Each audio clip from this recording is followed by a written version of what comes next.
Qui peut bénéficier de l'obligation alimentaire? Selon l'article 205 du Code civil, ont l'obligation morale d'assister financièrement leurs parents âgés démunis, les fils et filles, les petits-enfants majeurs et solvables. Ils peuvent effectivement être sollicités, bien qu'en réalité, les conseils généraux des départements évitent de le faire et dans certains départements s'en abstiennent totalement.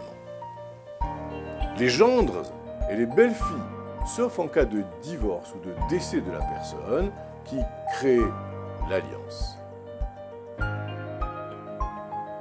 Attention, cette obligation alimentaire ne s'applique pas entre un frère et une sœur, mais par contre, elle peut s'appliquer à un enfant adopté.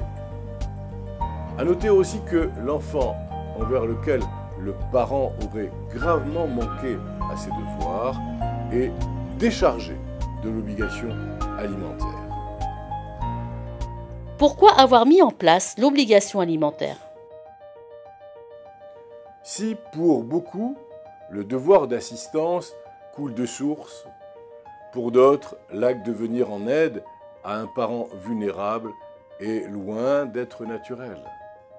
Aussi, le législateur, dans sa grande sagesse, a-t-il donné un cadre de loi à l'obligation alimentaire.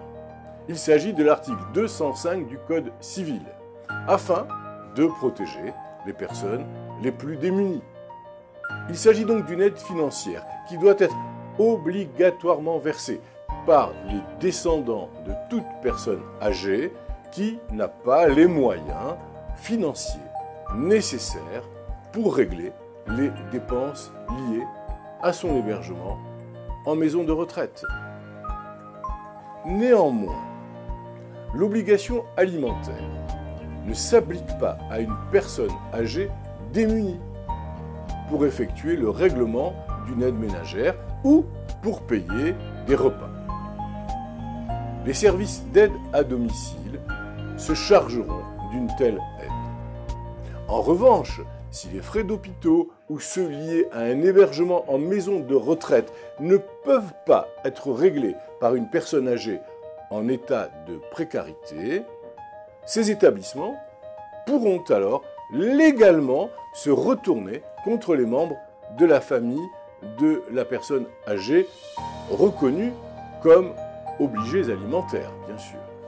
À noter, l'obligation alimentaire étant fondée sur les besoins du créancier et les ressources du débiteur, ce dernier peut en être dispensé s'il se retrouve totalement insolvable. La dispense serait aussi prononcée si l'état de besoin du créancier a disparu. Je vous cite là un texte qui vient du ministère des Affaires sociales et de la Santé.